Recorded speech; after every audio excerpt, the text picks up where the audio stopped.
না, আমি সবসময় এত কিছু বললেন আমি জানি না, বাট অবশ্যই ভালো। আমি মনে করি জাস্ট স্টার্ট হয়েছে, এখনও লম্বা সময় যাওয়ার বাকি, বাট ভালোই স্টার্ট হয়েছে আমি মনে করি।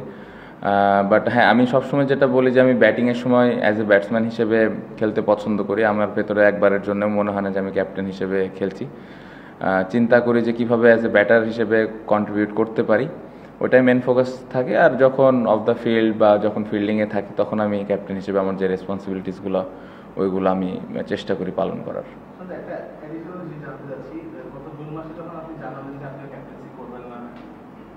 তারপরে এই কয়টা মাস এদিকে একটা একটু ফ্রি ছিল মাইন্ড, যে আপনি মানে নিশ্চয়ই জানতে পেরেছেন কিছুদিন আগে যে আপনি আবার ক্যাপ্টেন করছেন। এই যে টাইমটা কি অ্যাকচুয়ালি বেটার ছিল আপনার জন্য, যে আপনার ক্যাপ্টেন্সি নিয়ে ভাবতে পারি নিজেকে টেনশন? প্রথম কিছুদিন কঠিন ছিল, to be very honest, but হ্যাঁ তারপরে অনেকটা রিল্যাক্স হয়ে গেছিলাম এবং এনজয় করেছি পুরো সময়টা, নিজেকে সময় দিয়েছি, পাশাপাশি ফ্যামিলিকে সময় দিয়েছি, নিজের ক্রিকেটটা আর একটু কীভাবে ইমপ্রুভ করা যায় স্কিল ওয়াইজ, মেন্টালি, এই বিষয়গুলো নিয়ে কাজ করেছি। বাট আমি মনে করি যে ওই সময়টা আমার খুব ভালো কেটেছে। ক্যাপ্টেন, আপনার যে 50 থেকে 100 কনভারসেশন রেট, মানে সেটা অলমোস্ট 60% আর কি, 5টা 50 আর 8টা সেঞ্চুরি আপনার। এই যে কনভারসেশন রেট, এটা নর্মালি বাংলাদেশের ব্যাটসম্যানদের খুব একটা দেখা যায় না, মানে সবাই 50-60-তে আউট হয়। আপনার ক্ষেত্রে আপনি কি এটা মানে চিন্তা করে পারেন নাকি এটা অটোমেটিক্যালি? ভাই মাত্র মনে হয় 38 ম্যাচ খেলছি, সো এখনই এত লম্বা মানে এত ভালো ভালো কথা শোনার আসলে অভ্যাস আমার নাই।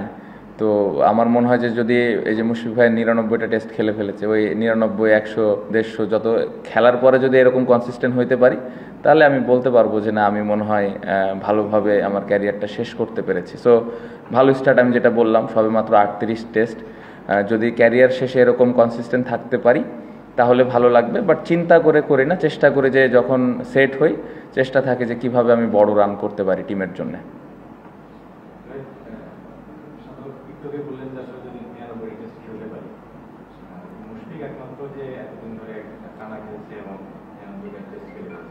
আপনার যে শুটা কিংবা আমাদের যেটা বললাম আপনার ইচ্ছা নাকি মানে 99 টেস্ট কিংবা তারও বেশি না, 99টা তো না, অবভিয়াসলি না, 99টা হলে 100টা চাইবো খেলতে। বাট হ্যাঁ, সুস্থ থাকতে হবে, পারফরমেন্সটা কন্টিনিউ করতে হবে। এত লম্বা চিন্তা করতে চাই না আমরা, কারণ আমরা খুবই কম টেস্ট ম্যাচ খেলি। রিসেন্টলি হয়তো আমরা লাস্ট কয়েক বছরে একটু বেশি খেলা স্টার্ট করেছি। সো চেষ্টা থাকবে যে এক একটা ম্যাচ কীভাবে আমি দলের হয়ে কন্ট্রিবিউট করতে পারি। একটা একটা করে ম্যাচ যদি আমি খেলতে পারি তাহলে দেখা যাবে যে বছর শেষে বা আমার ক্যারিয়ার শেষে কতগুলো ম্যাচ আমি খেলতে পারবো, তখন আসলে বোঝা যাবে। বাট এত লম্বা এত দূরে চিন্তা করতে চাই না এখন। শ্রীলঙ্কার 2টা সেঞ্চুরি ছিল একই টেস্টে, গতকালের ইনিংসটা ওই ইনিংসগুলোর থেকে কতটা ডিফারেন্ট ছিল, মানে দেখে মনে হচ্ছে অনেক কমফোর্টেবল। কি চেঞ্জ ছিল আপনার কাছে, কি?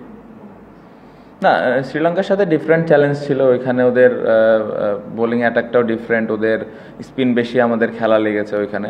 সো ওই জায়গাটাতে একটু ডিফারেন্ট চ্যালেঞ্জ ছিল। এখানে যেরকম পেস বলাররা বেশ কিছু ওভার বল করেছে, কন্ডিশনটা ডিফারেন্ট। সো আমি ব্যাটিংয়ের দিক দিয়ে খুব বেশি আলাদা করব না, বাট হ্যাঁ কন্ডিশন এবং অপোনেন্টের স্ট্রেংথ ডিফারেন্ট ছিল, ওই অনুযায়ী ব্যাটিং করার চেষ্টা করেছি।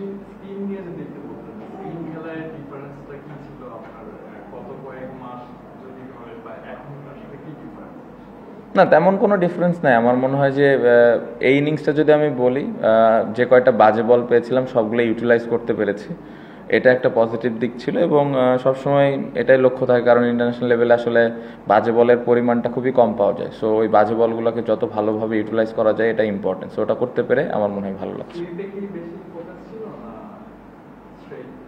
না, এই ইনিংসে তো আমি খুব বেশি সুইপ খেলিনি। আমার মনে হয় একটা সুইপ খেলেছি, প্যাডেল সুইপ কিছু খেলেছি, ওরকম কিছু না, মেরিট অফ দ্য বল খেলার চেষ্টা করেছি। আমাদের ব্যাটারদের আমরা দেখছিলাম যে ওদের স্পিনাররা খুবই ভালো করছিল সিলেটের মতো স্পোর্টিং উইকেটে। তো নেক্সট ম্যাচ আমাদের মিরপুর, সেখানে ওদের স্পিনারদের বিপক্ষে আমাদের চ্যালেঞ্জটা আরো বাড়তে পারে কিনা। আর সেকেন্ড প্রশ্ন, আপনি বলছিলেন যে আমরা টেস্ট ম্যাচ কম খেলি, বিশেষ করে ইন্ডিয়া, অস্ট্রেলিয়া কিংবা নিউজিল্যান্ড, ওয়েস্ট ইন্ডিজ, সাউথ আফ্রিকার মতো টিমগুলোর বিপক্ষে আমাদের কম খেলা হয়। তো কয়েকদিন আগে থেকেই কথা হচ্ছিল যে 2 টায়ার টেস্ট চ্যাম্পিয়নশিপ, কিন্তু বিভিন্ন রিপোর্টে দেখা যাচ্ছে যে সেটা হচ্ছে না। তো সেটা আসলে বাংলাদেশের জন্য একটা পজিটিভ ব্যাপার কিনা? অবশ্যই পজিটিভ ব্যাপার, আমরা তো সব দলের সাথে খেলতে চাই। আপনি যেটা বললেন যে আমরা কম ম্যাচ খেলি, সো সবার সাথে খেলার অপরচুনিটিটা থাকলে আমাদের ইমপ্রুভ করার জায়গাটাও থাকে, আমরা কি অবস্থানে আছি এটা বোঝাটাও সহজ হয়। প্রথম কোশ্চেনটা এখানে স্পিনার অনেক ভালো স্পিনার মিরপুরে যে কোনো অপোনেন্ট যে কোনো বোলিংয়ের এগেনস্টে অলওয়েজ চ্যালেঞ্জ থাকে, বাড়তি আলাদা কোনোভাবে চিন্তা করার কোনো সুযোগ নাই, চ্যালেঞ্জ থাকবে, বাট ওই চ্যালেঞ্জটা কীভাবে আমরা হ্যান্ডেল করি এটা ইম্পর্ট্যান্ট। এবং এই ম্যাচটা যেভাবে আমরা খেলেছি আমি আশা করব যে এই কনফিডেন্সটা মিরপুরে কাজে দিবে।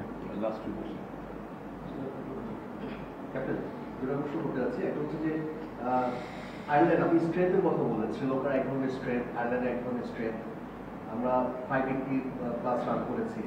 এটা কি মানে অপোনেন্টের স্ট্রেংথের কারণে নাকি ব্যাটসম্যানদের বলা হয় যে আর একটু স্কিল ডেভেলপমেন্ট হয়েছে, কিংবা তাদের একটা আপনি ক্রেডিটটা দেবেন? আর সেকেন্ড কোয়েশ্চেন হচ্ছে, মুশফিকুর রহিমের 100 টেস্ট হতে হচ্ছে মিরপুরে, বিসিবি কি আয়োজন করবে সেটা জানি না, সেটা তাদের ব্যাপার। টিম ওয়াইজ বা অ্যাজ এ ক্যাপ্টেন আপনি তাকে মানে কিভাবে দিতে চান তাকে? না, অবশ্যই অনেক বড় একটা অ্যাচিভমেন্ট, খুবই এক্সাইটেড। আমি প্রথম দিনের প্রেস কনফারেন্সে বলেছিলাম যে আমরা সেলিব্রেট করতে চাই প্লেয়াররা আমরা চাই ওই দিনটা বা ওই পুরো 5টা দিন আমরা উপভোগ করব। রেসপেক্টেড জায়গা তো আছে, উই অলওয়েজ যে এরকম একটা অ্যাচিভমেন্ট আমাদের বাংলাদেশে কখনো হয় না। সো আমরা সবসময় আশা করি যে এরকম একটা মানুষকে সর্বোচ্চ পর্যায়ে আমাদের সম্মানটুকু দেওয়া উচিত, এবং অ্যাজ এ ক্যাপ্টেন হিসেবে ওই জিনিসটা করারই চেষ্টা করব। পাশাপাশি আমার মনে হয় যে আমি আশা করব যে মুশফিক ভাই 100 খেলার পরেও যেন উনি আরও বেশি কন্টিনিউ করে দলের হয়ে, কারণ ওরকম এক্সপিরিয়েন্স প্লেয়ার আমাদের টেস্ট টিমে প্রয়োজন। সো আমি আশা করব সেটাও যেন উনি কন্টিনিউ করেন। ও আচ্ছা, না আমি ব্যাটসম্যানদের এখানে ক্রেডিট দিব, স্পেশালি বোলারদেরও ক্রেডিট দিব। দেখেন ইন্টারন্যাশনাল ক্রিকেটে হ্যাঁ অবশ্যই আমি বলছি না যে অনেক স্ট্রং দল বা অনেক ছোট দল, আমি এই ডিবেটে যেতেই চাই না। International cricket specially test cricket সবসময় চ্যালেঞ্জ থাকে। আপনি দেখেন যে কয়টা রান করেছে, জয় 170, মমিনুল ভাই 80, সাদমান 80, এই প্রত্যেকটা শট যখন তারা ম্যাচে যে খেলেছে সবগুলো এক্সিকিউট করা লেগেছে। সো ওই এক্সিকিউশন না হলে কিন্তু আউট হয়ে যেত। আমরা কিন্তু এর আগে জিম্বাবুয়ের সাথে এখানে হেরে গেছিলাম। সো আমার মনে হয় যে অ্যাজ এ ব্যাটিং ইউনিট বা বোলিং ইউনিট প্রত্যেকটা জায়গায় আমাদের ওই প্ল্যানটা এক্সিকিউট করা লেগেছে, এবং যেটা আমরা করতে পেরেছি এটা শুধুমাত্র যে অপোনেন্টের কারণে তা না, এটা যদি প্রপার স্কিল না থাকে বা মেন্টালিটি যদি ঠিক না থাকে এটা করা সম্ভব না। সো আমার মনে হয় যে ক্রেডিটটা পুরা ব্যাটিং এবং বোলিং ইউনিটকে দেওয়া উচিত। হাসান মুরাদের পারফরম্যান্স কেমন দেখে জয় দলে ফিরে এটা যদি বলতে আর as a captain obviously condition home কন্ডিশনই চুজ করা যায় বা কিছুটা হয়তো ইয়ে করা যায় যে আপনার প্রেফারেন্স থাকতে পারে, কিন্তু নাও দ্যাট হোম সিরিজ খেলছেন একটা সিলেটে ঢাকা রাইডার্স, আপনি অ্যাজ এ ক্যাপ্টেন কোনটা প্রেফার করেন, কোনটা এখন ক্রিকেটে খেললে বাংলাদেশ দলের জন্য ভালো? মুরাদের বিষয় যেটা বলবো আউটস্ট্যান্ডিং। আমার মনে হয় ও কিন্তু অনেকটা সিরিজ ধরে বসেছিল, সুযোগ পাচ্ছিল না, বাট ফার্স্ট ক্লাস ও প্রতি বছর খেলে, প্রতি বছর পারফর্ম করে। ওর স্ট্যাট যদি আপনারা দেখেন খুবই ভালো, এবং এত ধৈর্য নিয়ে বাংলাদেশের মতো জায়গায় থাকাটা স্পিনার হিসেবে এটা কিন্তু অনেক বড় ব্যাপার। সো ও আসার পরে যেভাবে বল করেছে এটা দেখার মতো ছিল, এবং আমি আশা করব যে যেভাবে শুরু করেছে ও এইভাবে আস্তে আস্তে স্লোলি ইমপ্রুভ করবে আরও, এবং দলের হয়ে আরও বেশি কন্ট্রিবিউট করবে। বাট দেখে খুবই ভালো লেগেছে।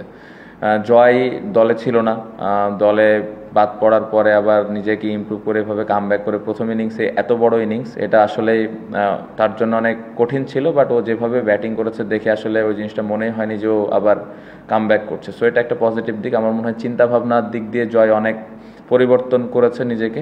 আমি আশা করব যে যেই মেন্টালিটিটা নিয়ে ও খেলেছে এটা ভবিষ্যতেও যে সব টিমের সাথে এভাবেই খেলবে। ডিপেন্ড করে আসলে অপোনেন্ট কীরকম, বাট আমি সবসময় যদি সুযোগ থাকে অবশ্যই স্পোর্টিং উইকেটে খেলাটা খুবই ইম্পর্টেন্ট। বাট হ্যাঁ অবশ্যই দিন শেষে আপনার এটাও ভাবতে হবে যে এটা একটা ইন্টারন্যাশনাল টেস্ট ক্রিকেট, সো এখানে খেলা জিতাটাও ইম্পর্টেন্ট। সো জিতার জন্য যেই যতটুকু সুযোগ সুবিধা নেওয়া দরকার সেটাও নিতে হবে। বাট আমার মনে হয় যে স্পোর্টিং উইকেট থাকলে খুব ভালো। আপনি যদি এই ম্যাচের উইকেটটা দেখেন, ব্যাটিংয়ের জন্যও খুব ভালো ছিল, বোলারদেরও হেল্প ছিল, পেস বোলার থেকে শুরু করে স্পিনার সব। সো এটা এরকম উইকেট থাকলে পুরো দলের জন্য ভালো, but it depends on the opponent. Thank you.